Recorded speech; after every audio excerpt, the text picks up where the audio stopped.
Welcome. It is now 6 o'clock and time for the Redevelopment Agency of Murray City Board of Directors meeting for Tuesday, August 18th, 2026. And I'd like to welcome everybody.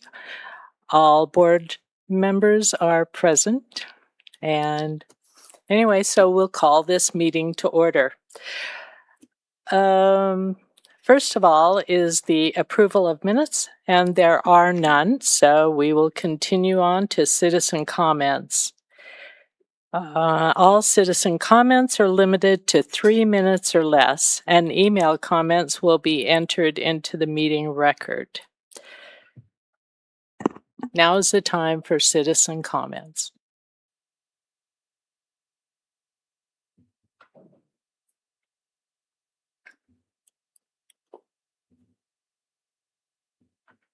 My name is Dylan Martin, and I'm a resident, I've been a resident for a while.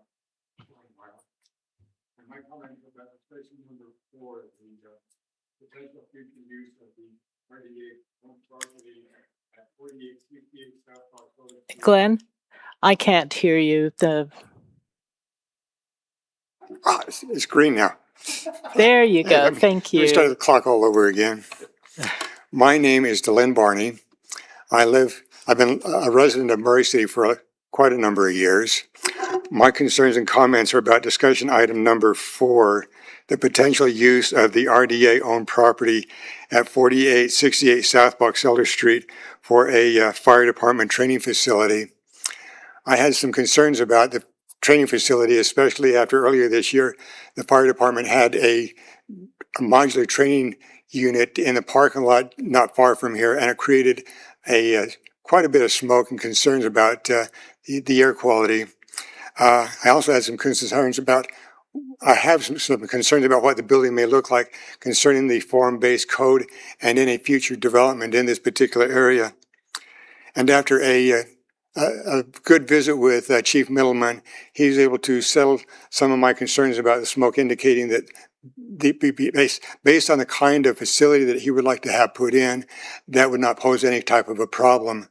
As far as the form-based code, it's just a matter of working with the Redevelopment Agency, Murray City, and the Planning Department to come up with what would be acceptable to them for what the front of the facility should look like. And in my thoughts, as far as the if factor, it's inviting to look at, but also functional for what they need to have done.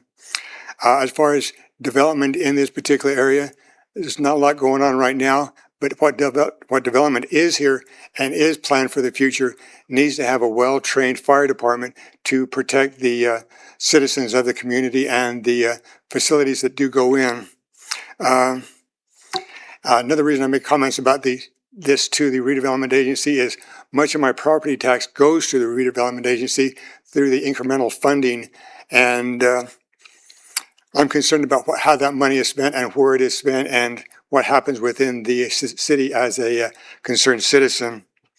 All in all, from my discussion with Chief Middleman and what he's shown me and what I'm sure the council and the Redevelopment Agency can come up with, I support what he would like to have put in, and I stand behind him. So thank you very much for your time. Thank you, Glenn.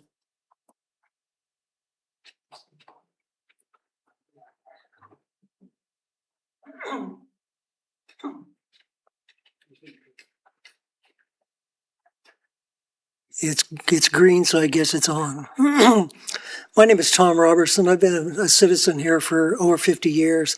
I was also a professional firefighter for 40 plus years. And there's a lot more to firefighting than putting the wet stuff on the orange stuff. There's a lot more to it than that, trust me. When I started with Murray City in '79, I have no training whatsoever, and things have obviously changed a great deal. The point is, the most important thing on any fire department is the crews, the men and women on these departments. And as has been said, their capability to take care of the public, those are imperative. But you play the way you practice, And looking at this state-of-the-art building, it's a necessity. This is something these guys must have to learn to do their jobs and to do their jobs better, to take care of you and your families. Thank you.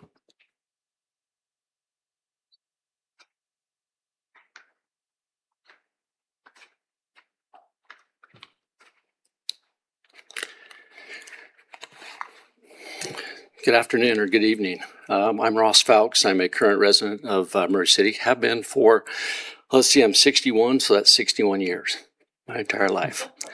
I come from, I'm a fourth generation Fowkes here in the city, and my grandfather and my great grandfather were both firemen with Murray City Fire. I spent 31 years with Salt Lake County Fire and Unified Fire, of which my last 13 were battalion chief. Served in many different areas as a battalion chief. I currently work for St. Mark's Hospital as a EMS relations director, and I help provide education to our firefighters around the valley. And so my experience through the years has been one of trying to find somewhere to train and trying to find some place for my firefighters that I had to be able to do their stuff. We've tried in church parking lots, with school parking lots, empty fields, wherever we can.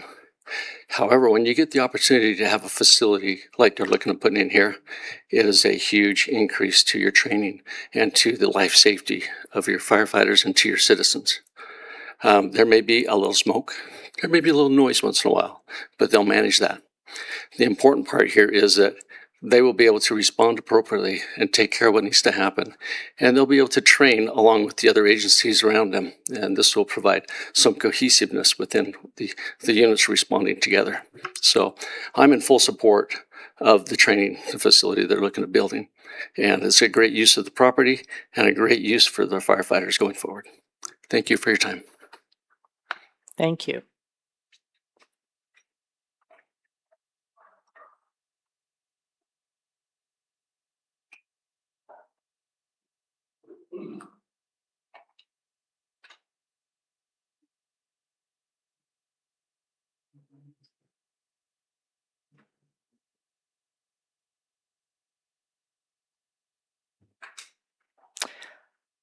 Okay, seeing no more citizen comments, we will continue on to number 3, which is an action item, and that is to consider a resolution approving an agreement between the Redevelopment Agency of Murray City and Salt Lake Neighborhood Housing Services, DBA Neighbor Works Salt Lake, for a contribution of funds to be used for down payment assistance and home improvement loans and grants for qualifying households.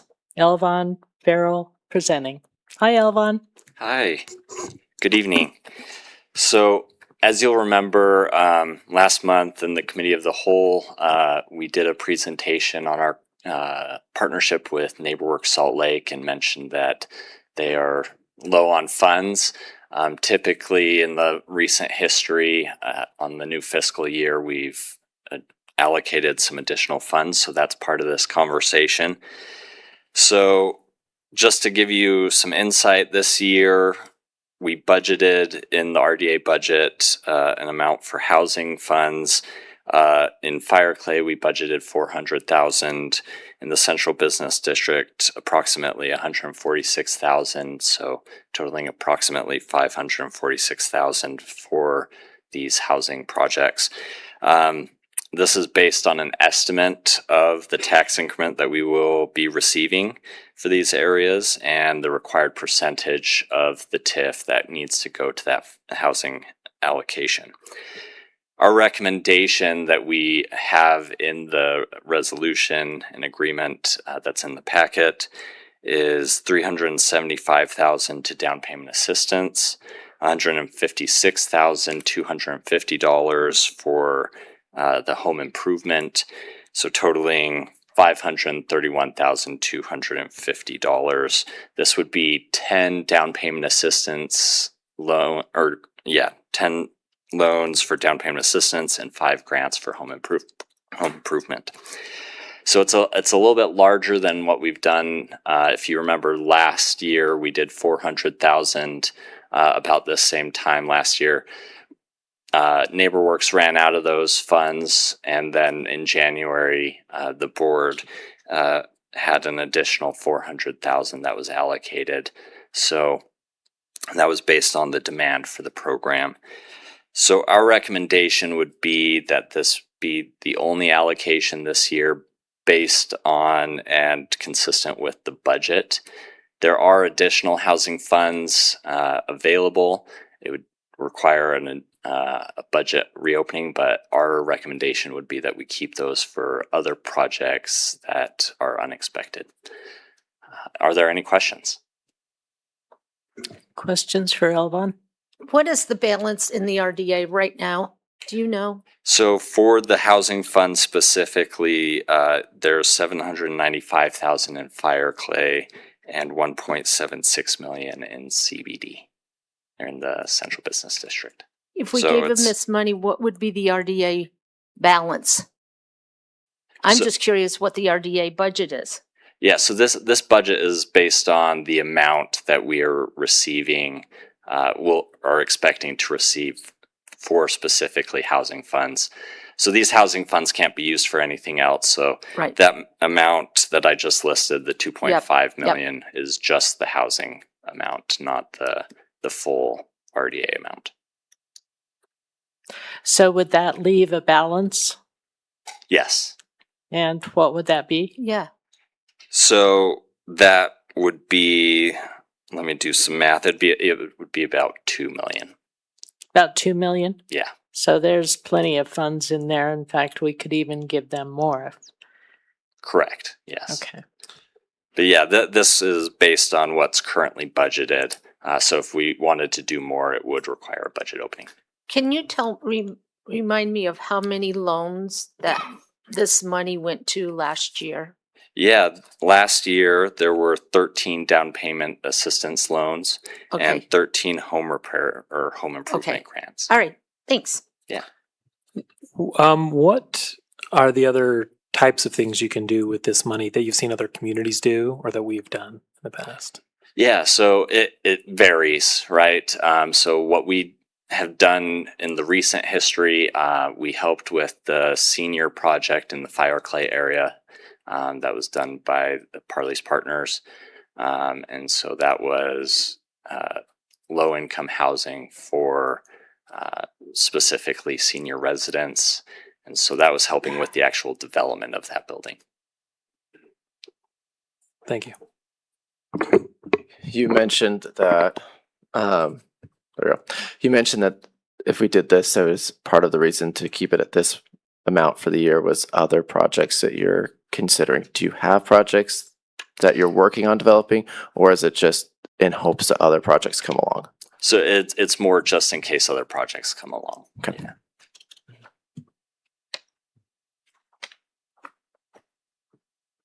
All right. Okay. Thanks, Elvon. Okay, now we'll send it to the board for a motion. A motion to approve the resolution creating an agreement between the Redevelopment Agency of Murray City and Salt Lake Neighborhood Housing Services DBA NeighborWorks Salt Lake for contribution of funds to be used for down payment assistance and home improvement loans and grants for qualifying households. And I'll second it. Okay, so we have a motion and a second. Is there further discussion on the motion? Okay, seeing none, Brooke, would you call the roll? Mr. Hawk, Aye. Mr. Pickett, Aye. Ms. Cotter, Aye. Mr. Boland, Aye. Ms. Turner. Aye. Thank you, Brooke. Okay, now we're at number 4, which is a discussion item on the potential future use of the RDA-owned property at 4868 South Box Elder Street for a fire department training facility. Chad Wilkinson presenting. Hi, Chad. Hi, how are you? Thank you, board. Excited to have this discussion. This is going to be a tag team between me and Chief Middleman. So I'm just going to start off by talking a little bit about the background of the property, And I'll turn some time over to you in just a second, Chief. We'll just want to go through just where the property is, which property you're talking about, give you a little bit of the process that if you were to desire to take this forward, you would need to go through. And then also just talk a little bit about some of the history that we found as we, and it's not ancient history. This was just fairly recent discussions that have been had by the board, just to give you some context. So again, talking about 4868 South Box Elder. Here's the property outlined there in red. You can see to the north is our Station 81. We got some UTA owned property here to the west. There's also some RDA property just directly to the south of that property, just across a little strip that's owned by UTA. Got some residential properties. We just heard from Mr. Barney, who lives over in this area. We've got a auto repair use right here on the corner. And then of course our city hall is dead center of that picture. Just an aerial photo without all the zoning on top of it. You could see on that zoning picture though that we are right kind of, we're not in the middle, but we're firmly in that city center form-based code district. We've got some properties that are outside of this one that kind of make the boundary for that city center form-based code district. Already talked about some of this, but it is about 3/4 of an acre in size. That doesn't include those two small parcels south of that UTA. It is within the neighborhood corridor district of our form-based code. That'll be important in just a second. There are some identified environmental issues. We'll talk about those in a minute. And again, those are the existing kind of surrounding uses. So just want to talk a little bit about the district that it's in the form-based code. This is the neighborhood corridor form-based district. You can see there outlined in the green the area that takes in. Mostly this is a transitional district. The heights are lower than other parts of our form-based code district. You can see there it's minimum of 2, maximum of 3. These are the types of buildings that were envisioned. You can see these are kind of 2 and 3 story buildings. This was an area where the vision was for townhomes, for things that were a little bit lower in height, lower in density. Not to say they're not still higher than a single family home, but they're definitely, you can see that's neighborhood supported businesses, residential focus, with some horizontal mixed use contemplated in there. And again, that's the property we're talking about is pointed out by that arrow right there. So a couple things that we'd have to look at in order for this, if the council did decide, or if the board did decide they wanted to pursue this. There's 2 of these things there at the bottom that would apply to anybody that wants to develop this property. If someone came in with a development plan, wouldn't matter what it was, they'd have to do those second 2. The first one though is unique.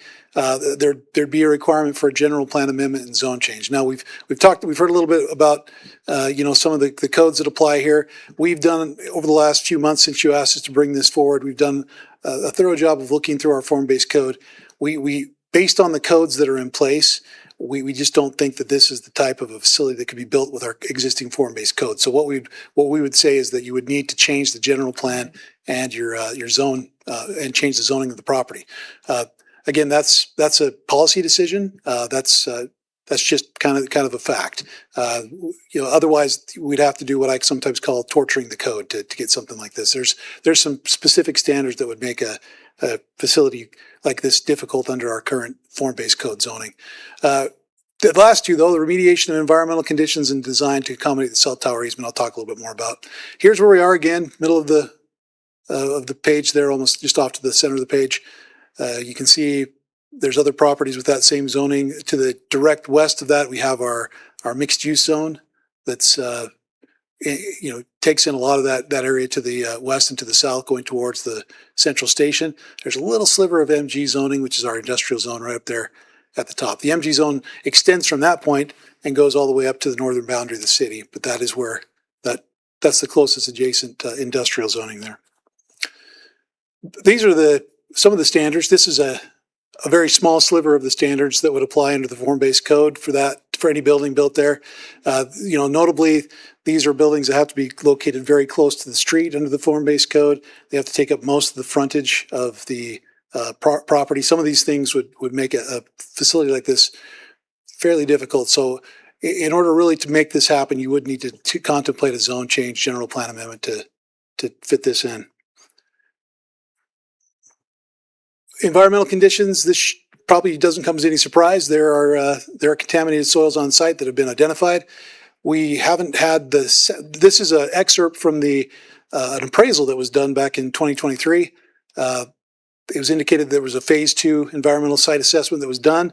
That the results of that were that there's some arsenic on the site that they've identified exceeds acceptable standards. So no matter who goes there, no matter what development was to occur there, you would have to do some amelioration. I just all the words just left me. Mitigation. There we go. Of the site conditions in order to build something there. And we don't know exactly the extent until we get further study, but we know that there is some environmental contamination there. Another thing that's just a consideration, there is a cell tower. There was a negotiated movement of that cell tower. The cell tower falls right in that square. I'm going to go back to the aerial photo so you can see it a little bit better. So you can see that cell tower right there. You can see the shadow of it. As part of that, you saw on that plat that I just had up, there's an easement that runs about right there along the driveway. That's an access easement. There's a utility easement there. As part of that negotiation for that relocation, there were some conditions placed in the easement that say that we have to honor that easement. As you can see, the easement is mostly on the fire station property, if not a little bit's off, but most of that's on the fire station property. That just has to be honored. Any kind of plan would have to make sure it doesn't impede that easement. The other piece of that is that there's a second easement that applies to the actual communication facility and making sure that that is not blocked, right? So that signal can still get in and out of that communication tower. So whatever type of development, doesn't matter what it is, whether it's this or something else, would have to work with that cell tower provider to make sure that they're satisfied that we're not, blocking or impeding their ability to have the communication tower there. That being said, we would anticipate that there could be something built on that property that would be just fine, that would be able to accommodate that. It would just depend on the design. Just a couple of things. This is more in kind of the history of the property. We've got some planned uses in that area. You saw the pictures of what that general or the form-based code calls for that area. So kind of the planned uses. This is a policy discussion. This is something that you all, would need to look at and say, is this something that meets the intent of that form-based code? What would be the impact on existing and planned uses? Is this consistent with your vision for downtown? This is the discussion that needs to be had as we talk about this. One third point, though, that I want to talk about. We found some minutes. It wasn't too long ago that you actually talked about this property. It was 2023. It was almost exactly 3 years ago. It was in August of 2023. And there was a conversation about selling this property. And there was a resolution passed by the RDA board to actively market the property. That was passed. There was some effort to do that. There was one developer that was interested in the property at the time. That particular developer wanted a giveaway. And so staff said, yeah, we're not willing to give this property away. There's some value to this property. So that kind of went by the wayside. Since that time, we have had renewed interest from at least a couple of groups that have said that they're interested in the property and have been told right up front this would not be a giveaway. So there is some potential for revenue generation for the RDA.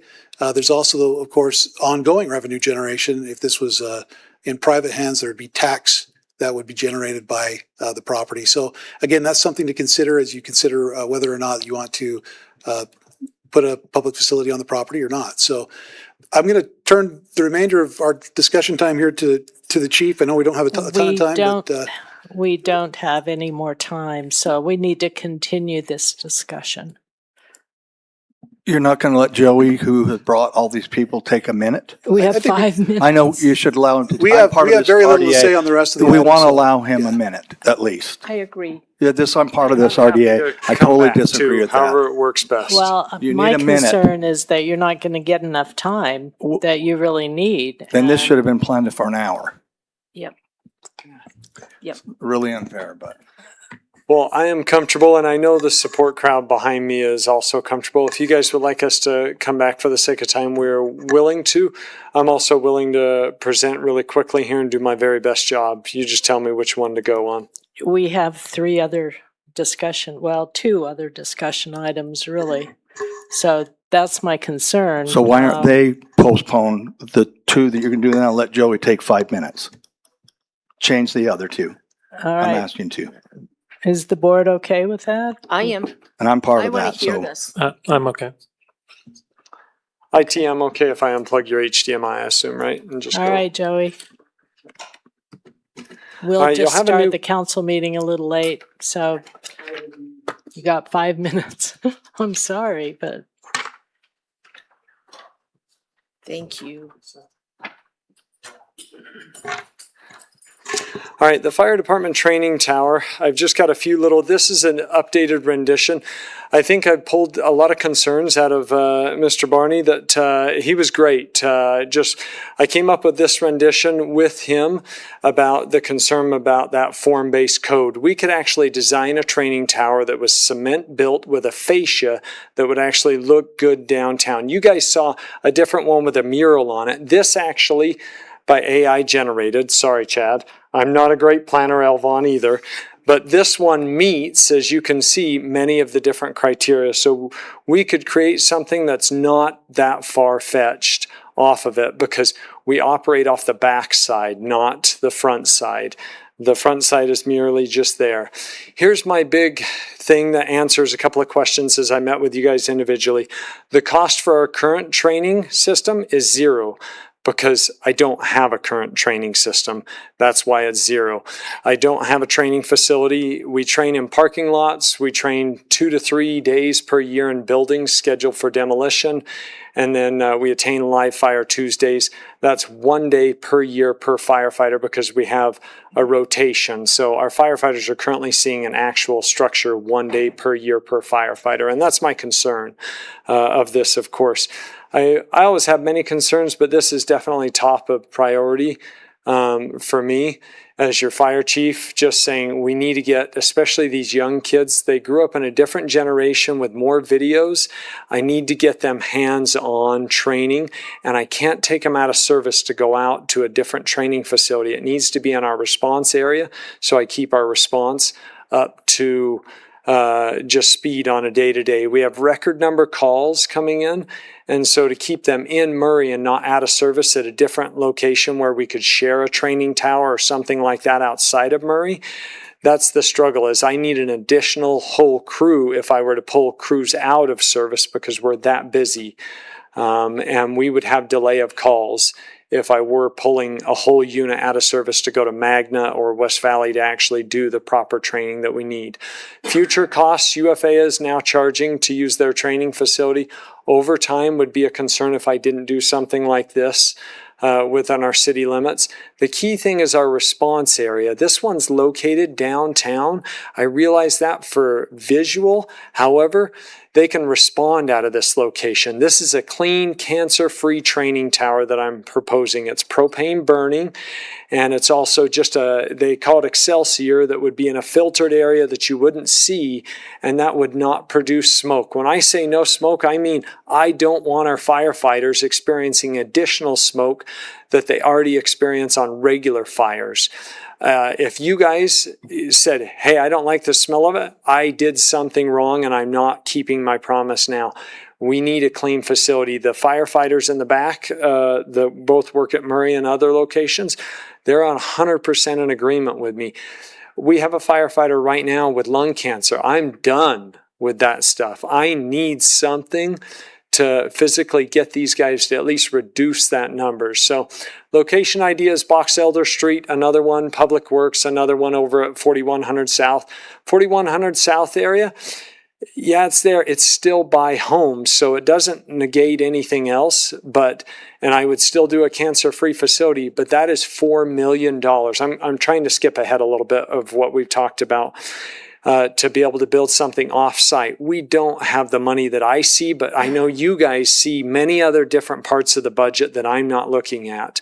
So from my perspective on sitting on the budget aspect, I strongly encourage our box elder because of the fiscal responsibility that we're saying to our taxpayers out there. The public works site, I have another diagram here. I won't waste your time on it. It is too busy. It's literally, they are moving so much stuff down on their site. I sat down with Russ again today.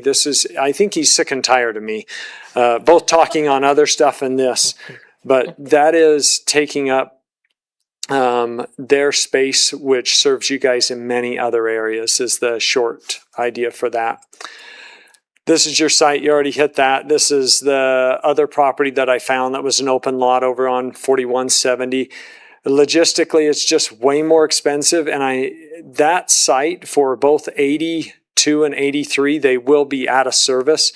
It's about a 9-minute delay from where that's at, because you got to cross 45th and you've got to cross I-15 underneath there, which are both hazard sites for our traffic while we go. There's a reason why the locations are there at our stations, and it's for the response of your districts. So as I'm cruising through this, the other option is the sewer district site, same issue there. And then that's our public works site. It looks open. I promise you, just spend a couple minutes with Russ and I together, and we will convince you that is a bad idea to take up what they're doing.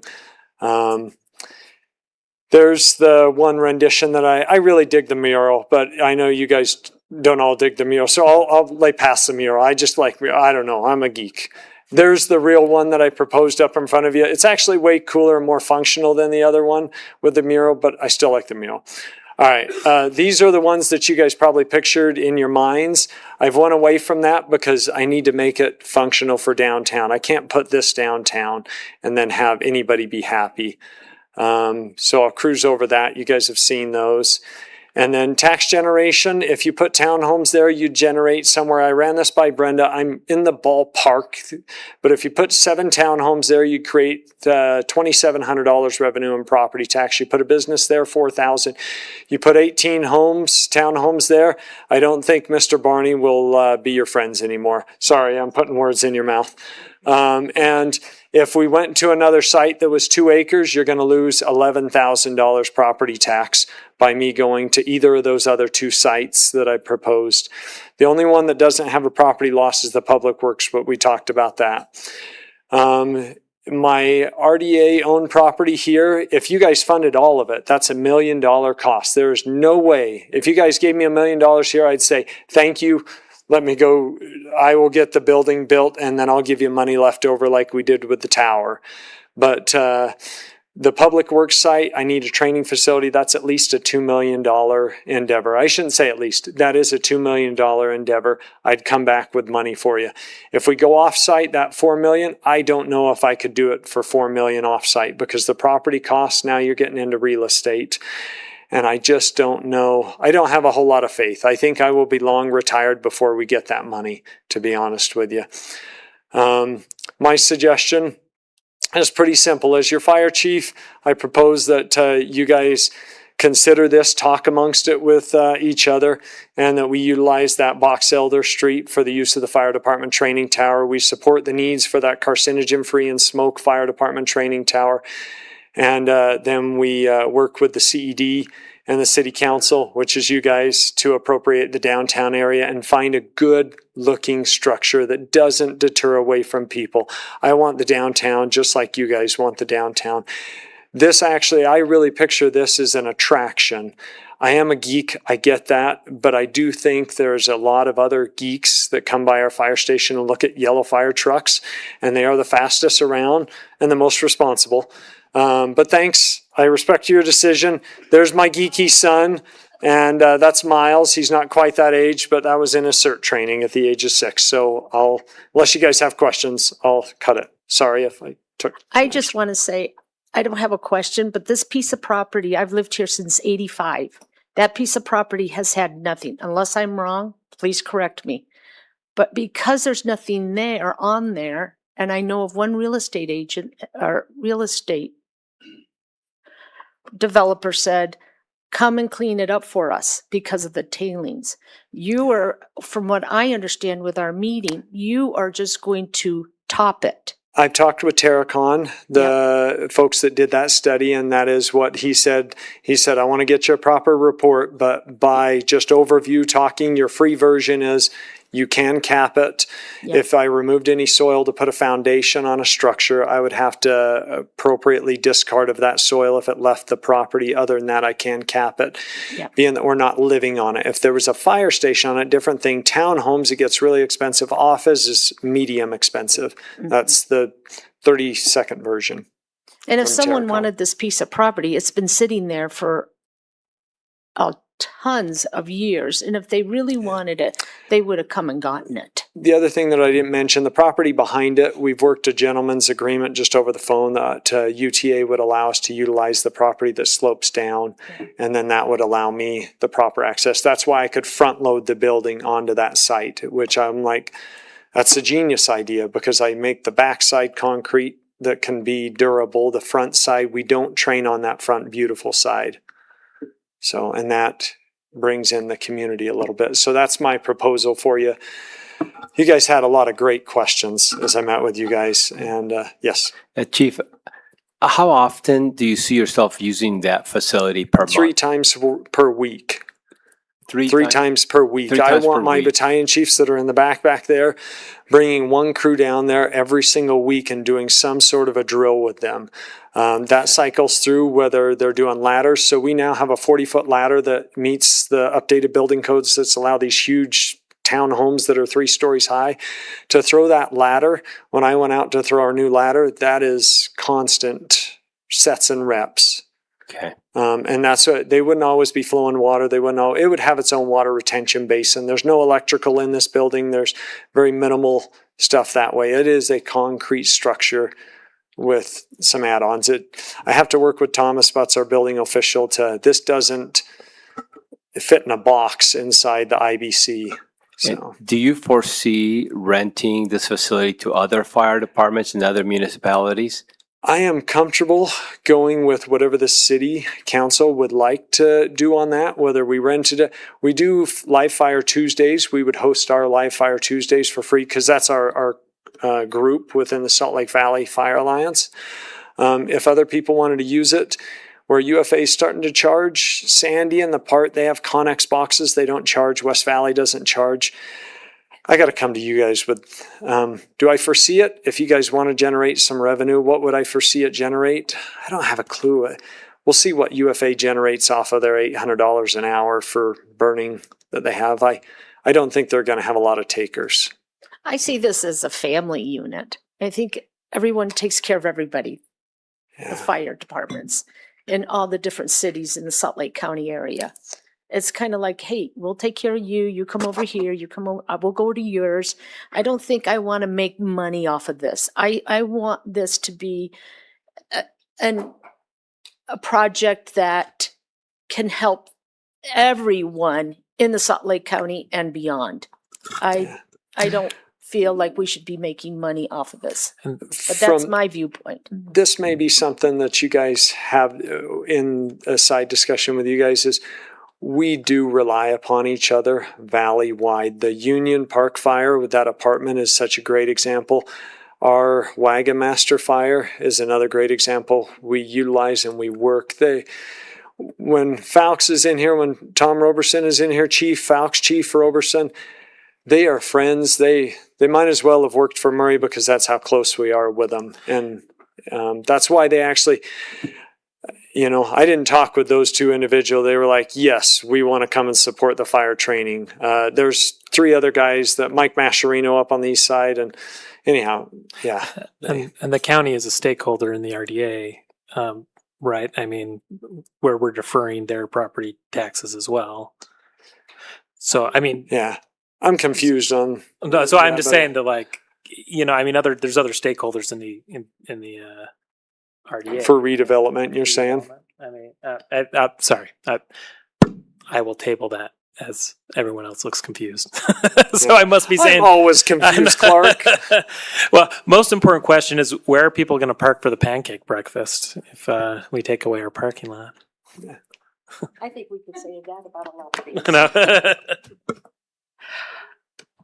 Okay, are there any questions? Further questions? Because I think what we'll do is delay the council meeting until 7 o'clock. And so then we'll continue. If there are further questions, we can continue this. But we also have, as I said, other discussion items. So are there further questions? Is anybody else that you have brought that would like to speak at all? Any of your fire people? Have I missed anything? I just wanted to clarify two things. The other items we can sum up in about 30 seconds. Yeah. The RFP has been issued. We've had responses. We've had questions. We have a week to give answers to those questions. That's the only real status update we have on those other three items.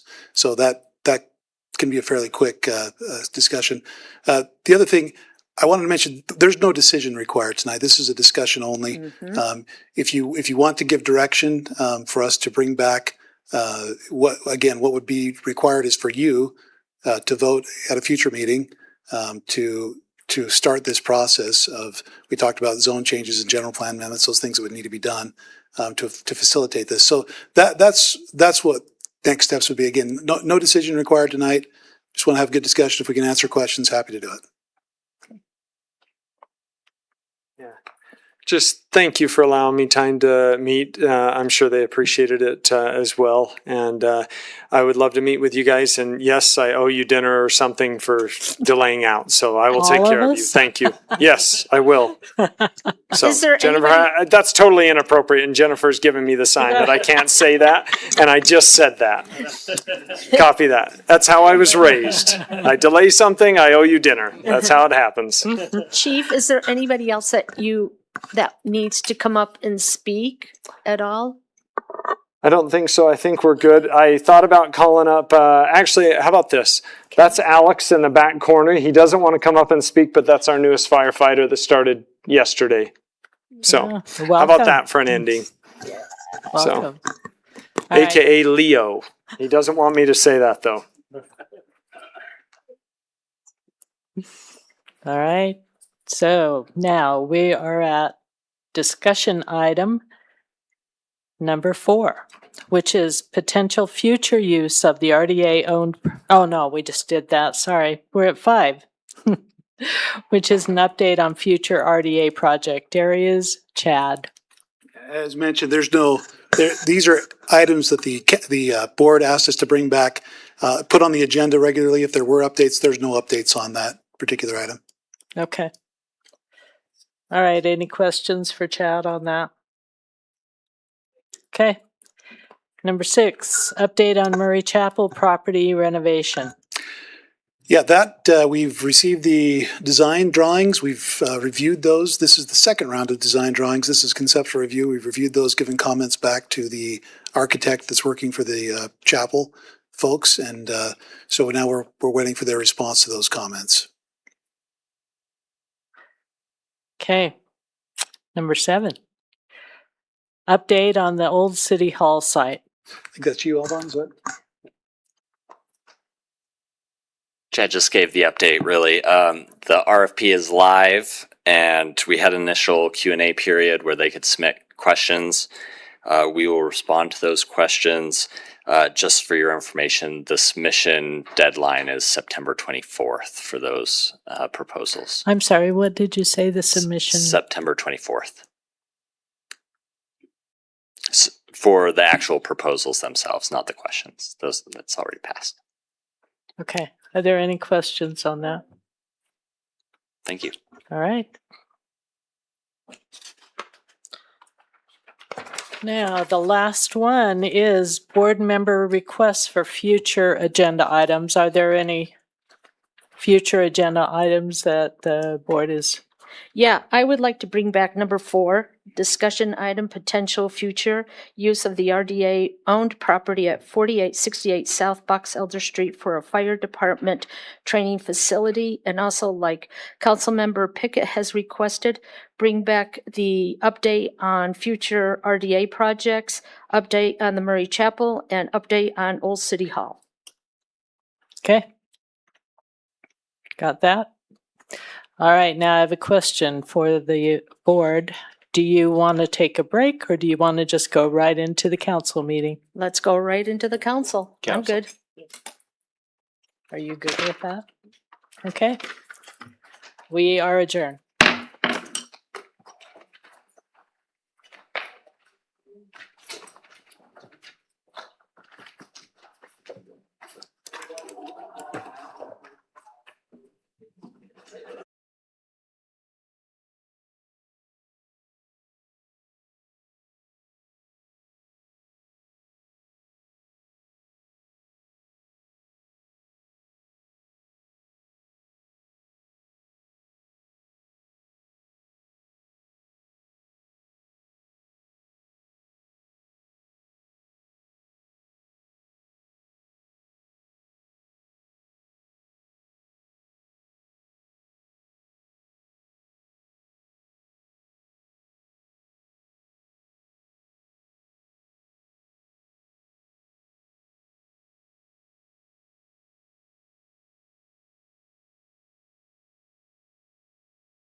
All right, I am going to call this council meeting for the Murray City Municipal Council to order. All council members are present, as well as Kim Sorensen is standing in for the mayor. We have Jill Critchfield, Brooke Smith, and Jennifer Kennedy up here as well. Our first matter of business is we're going to have the Pledge of Allegiance, and Rowan Arcoats will lead us in that, much to her chagrin.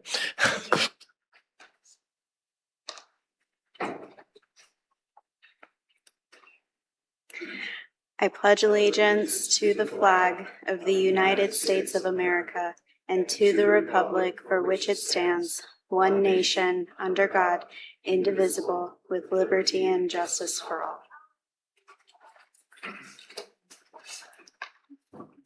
Thank you, Rowan. All right, first matter of business is approval of council meeting for July 21st, 2026. Do I have any changes, corrections, additions, deletions, etc.? I didn't see any, but I will make a motion to approve the minutes for council meeting July 21st, 2026. I've got a motion. Do I have a second on the motion? Second. I've got a motion for Councilmember Cotter, second from Councilmember Pickett. All in favor, say aye. Aye. Opposed, say nay. Okay, it's unanimous. We'll now move on to our citizen comments. If you have any citizen comments that are not related to the public hearings, come to the microphone and state your name and city of residence. And you'll have 3 minutes to share your comments, and then fill out the form that Patty has.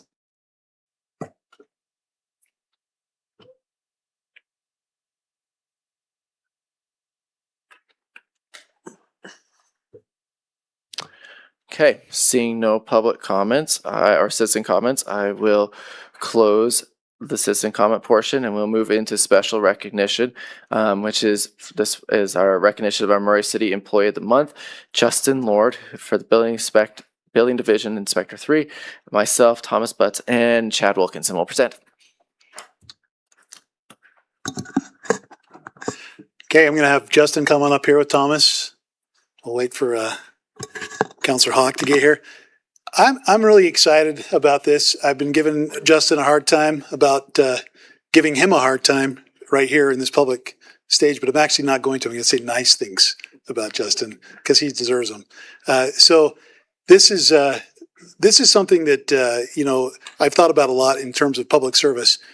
with our day and age of online registration for utility service and online bill pay, there are just a few positions in the city that are truly that public connection, and that we can't substitute with anything but a person, right? And the building inspector is one of those. That potentially, again, with online bill pay, with online registration for utilities, this may be the only contact that a citizen has with the city, is that building inspector going out, and it may be a once in their lifetime connection.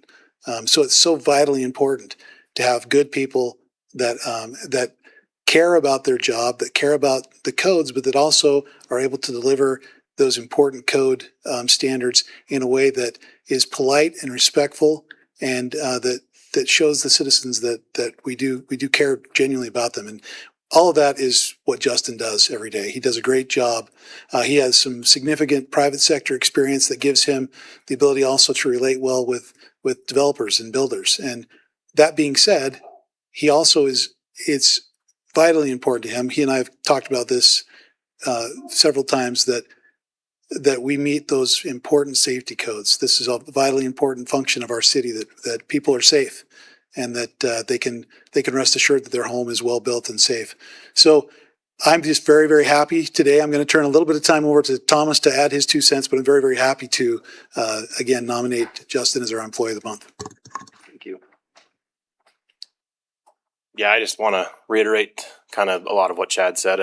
He's one of my inspectors. I'm the building official, and I got to say, we've been kind of going through some rebuilding in the department over the last couple of years, and he was kind of the first piece to that puzzle. And ever since then, we've just been getting better and better.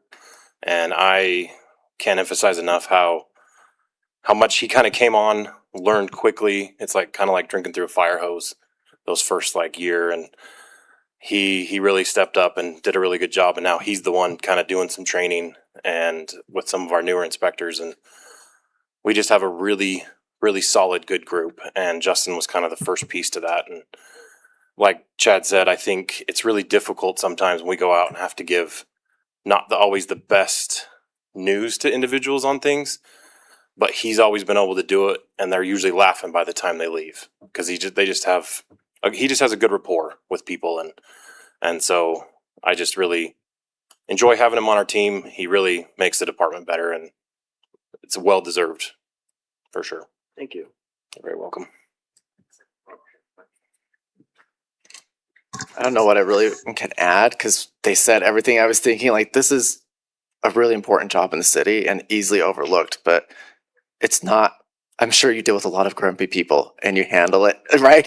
And you have to handle it with grace and handle it really well. So thank you on behalf of the city council. Thank you for all you do. This is really important. And on behalf of the council, here's a certificate for you, plus a $50 gift card. And just as our appreciation, I know it's small, but it signifies that we really do appreciate what you do and the hard work you put into for the city. Yeah. I'm going to give Justin the last word. Before I say anything, though, I want to just mention that Justin's colleagues, family are here. That also shows how important he is to our division, to our department, and the respect that his coworkers and colleagues have. So just want to recognize that. Now, you get the last word. I told Chad this morning, if he razzes me, I'm going to give it back to him. So he said noted. So that's why he said such good things. But I don't have a ton to say that Thomas and Chad didn't cover, but we've gone through a ton of changes this last year and a half, and they've been for the better. I mean, Chad came on, and we have great direction from the top, from Chad and from Thomas, and we've built such a good team in the last year. And all the other inspectors are here, and contractors, friends, family, and just everyone in our department. We're very unique with the culture that we're creating, and it's different than other cities, because you hear all of the just everything that's going on in the other cities, and I realize that what we have here is different, and it's unique, and it's good. So I hope that can continue, and that's all I have. Thanks.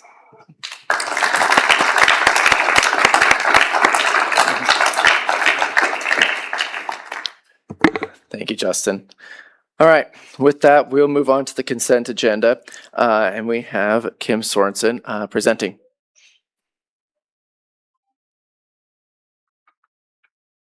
And as he comes up, feel free to leave. You do not have to stay unless you're really interested in this.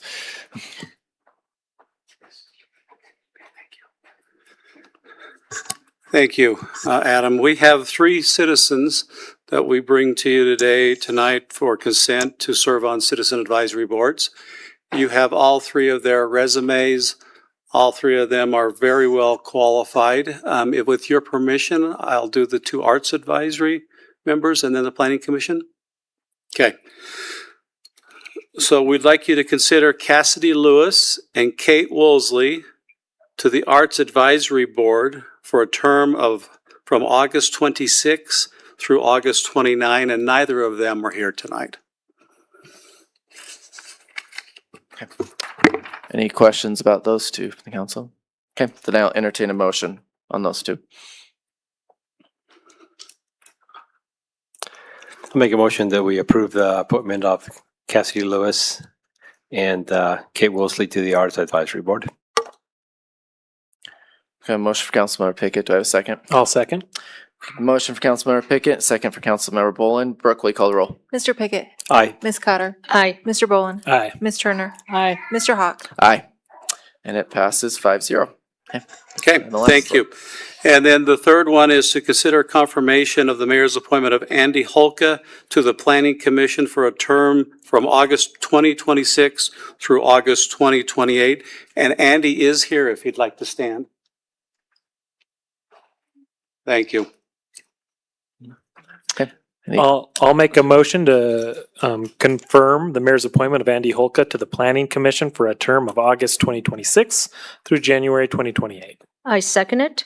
We've got a motion for Councilmember Boland and a second for Councilmember Cotter. Brooke, will you call the roll? Mr. Pickett? Aye. Ms. Cotter? Aye. Mr. Boland? Aye. Ms. Turner? Aye. Mr. Hawk? Aye. And they are confirmed 5-0. Thank you, Andy, for your service. All right, we'll now move on to our first public hearing, which is consider an ordinance amending and renumbering sections 17.76.030, 17.76050, 17.76060, 17.76070, 17.76080, 17.76090, 17.76100, 17.76110, 17.76120, 17.76130, 17.76140, 1776 150, 1776 160, 1776 165, 1776 170, 1776 180, 1776 190, and enacting a new section 1776.040 of the Murray City Municipal Code relating to new land uses and classification requests. Chad Wilkinson presenting. Thank you. Yeah, I guess we should put maybe through on there next time or something. But yeah, there's a number of sections. And the reason why is we had to renumber the code. This is something we've talked about at length because we had an application that was filed not long ago, a couple months ago, for a classification of use. The state code was changed a couple of years ago that states that there's the ability for applicants to request the council directly make determination on uses. Yeah, this applies to classifying uses that aren't listed or new uses or things that aren't listed in our current code. So that's what this amendment's all about.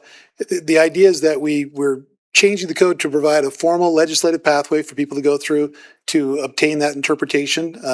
Gives clarity. It gives also the opportunity for people to appeal determinations that I might make before it even comes to the city council. So that's kind of the reason. The state code requires us to come up with a process to handle this. Murray City was already ahead of the curve on this. We had a process.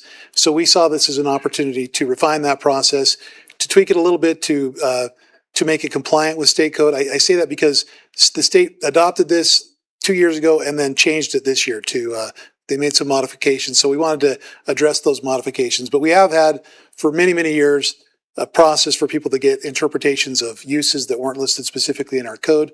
We've used that over the years. Very, very rarely have we had issues with that or anybody have substantial concerns about that. Usually it's pretty straightforward. But this, I want to make sure we understand for the sake of the public, what we're talking about. This would be to address emerging technologies, different types of uses that weren't anticipated in our codes. Our codes sometimes get outdated. It's also to talk about unlisted things that we just don't have a category for. The classic example came before you. We had someone that came in and said, we have a veterinary dentistry business. They showed us how that was very different from a regular veterinary clinic. They said, this is a new and novel use that we'd like you to classify as such and find a place that's appropriate in your city to put those. So we did. You all did. You made a classification. They've actually come through, received their conditional use permit, and are moving forward with that business. So that's a good example of what that can look like, that process can look like. What it doesn't do, though, is if we have an established use, it doesn't mean that they can come in and request you put that use in an inappropriate zone. For example, we all know what an auto mechanic use is. There's no question about that.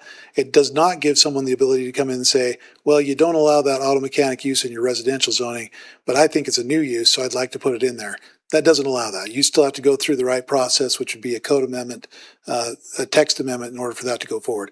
So again, not for prohibited uses, not a substitute for administrative action. They still have to go through staff first. That does allow some additional discretion, but also gives a appeal process for my or my staff's interpretations on those uses. This is the way it would work. There's a director's interpretation. If we find a use that's close, we'll put them in that and we'll classify them as a permitted or a conditional use. If we do think it's truly a new or unlisted use, it would give them the ability to come here to the council for review and approval, or a review and not approval. That gives you the discretion to decide whether you want to do that or not. This is the code that's adopted. I won't go through that word for word. Our findings are that this is something that we need to do to comply with state law.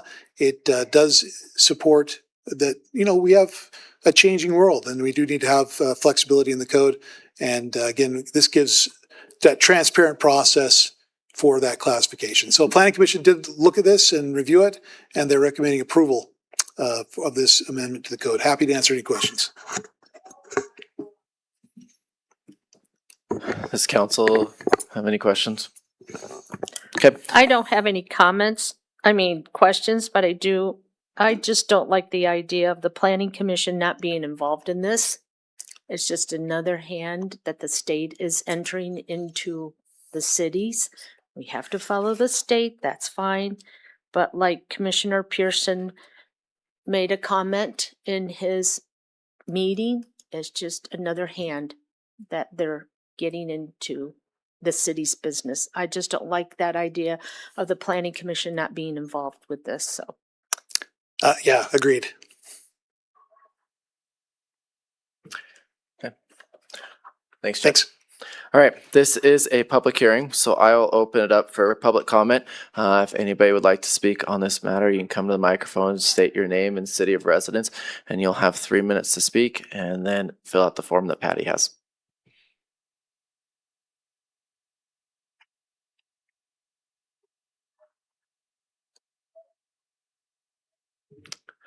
All right, seeing that there is no public comment, I will close the public comment section of this.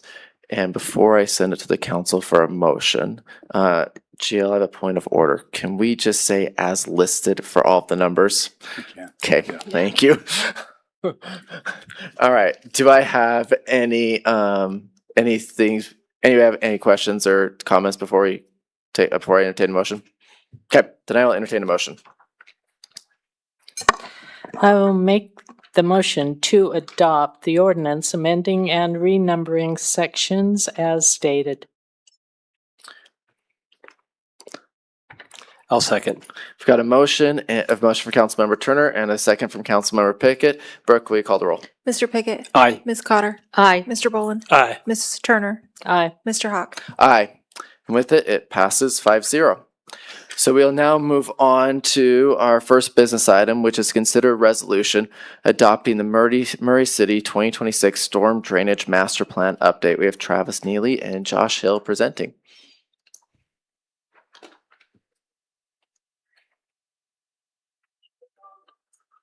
Hello, thank you. Find my slides first. So, 2 weeks ago we met, we discussed this very topic, had quite the slideshow presentation. This is essentially the same, just very watered down.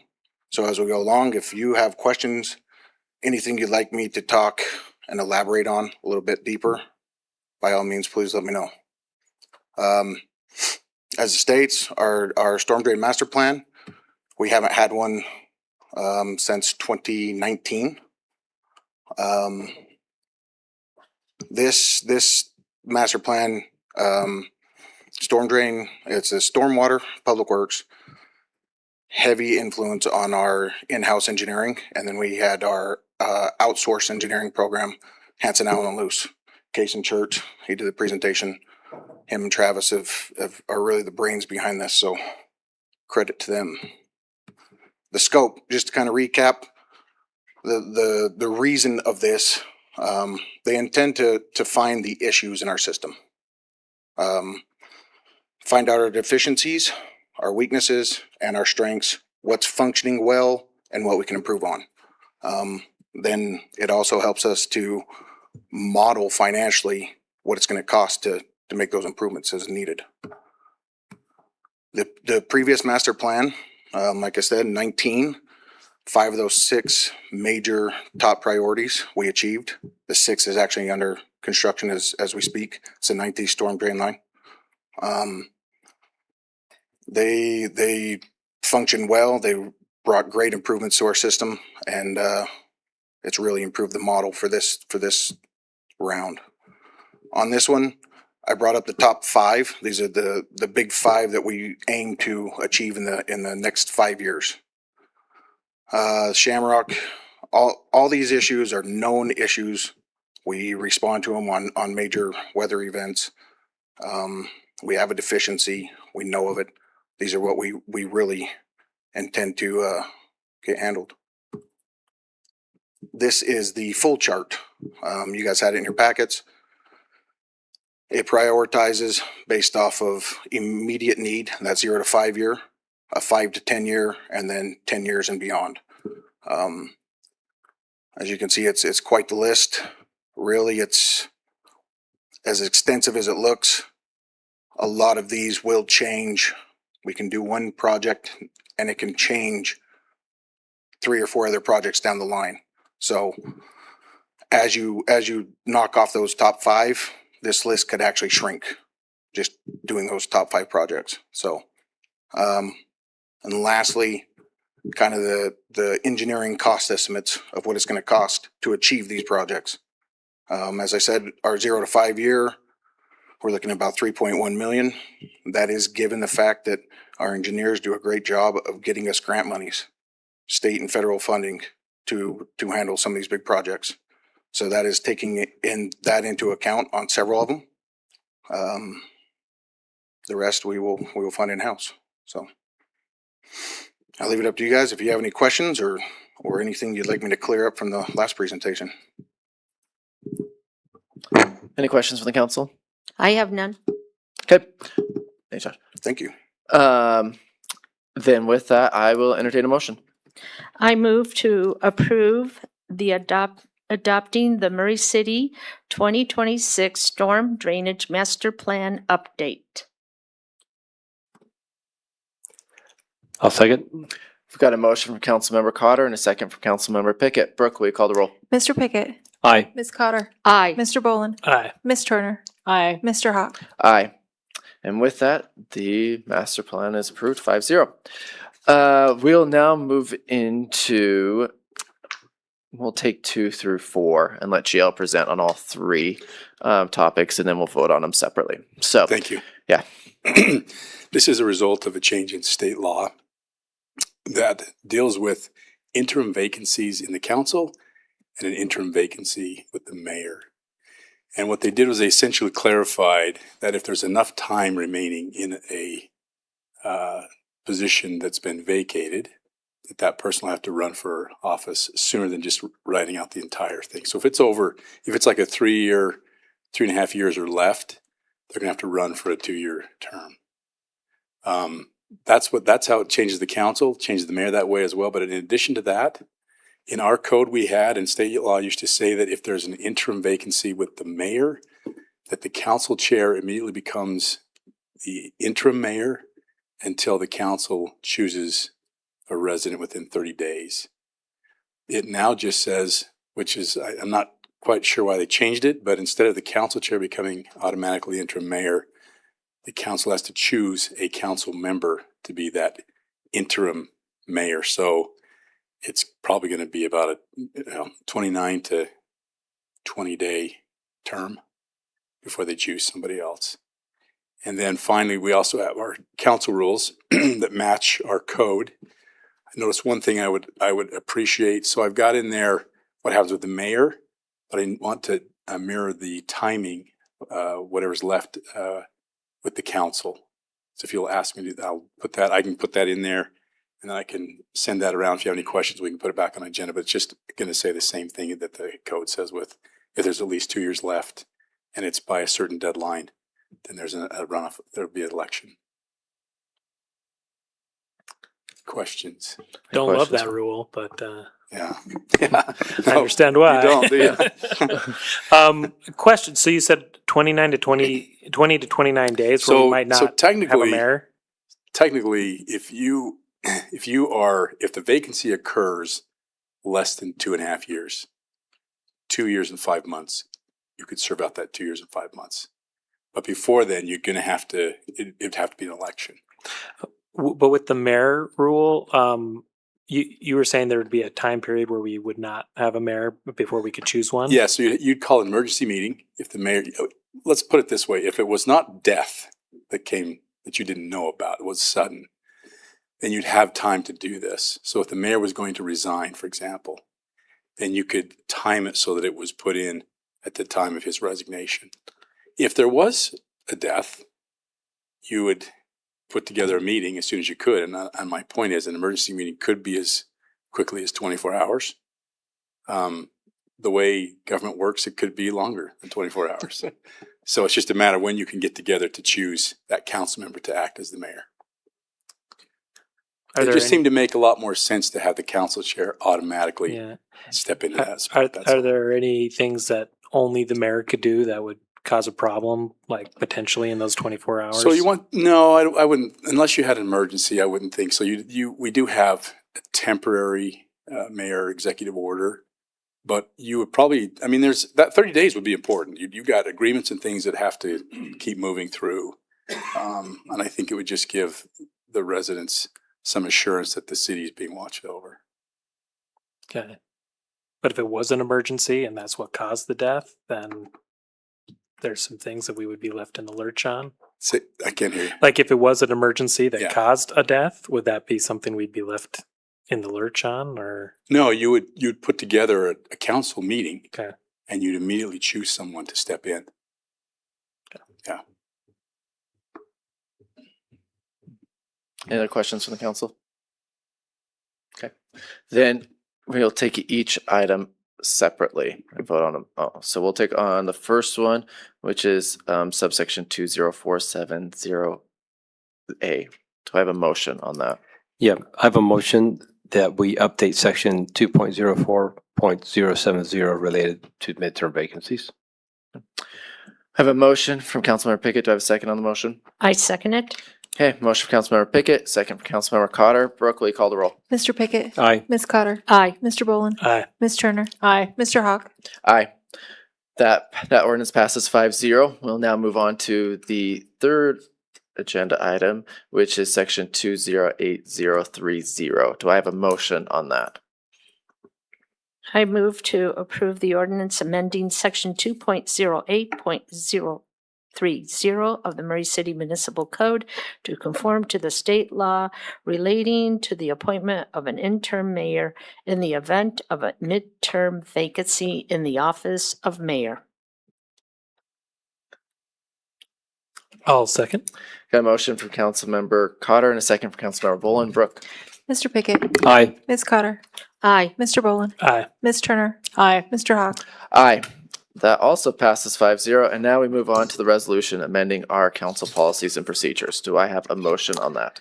I'll make a motion adopting a resolution approving and adopting amendments to the Murray City Council Policies and Procedures Handbook relating to a vacancy in an elected office.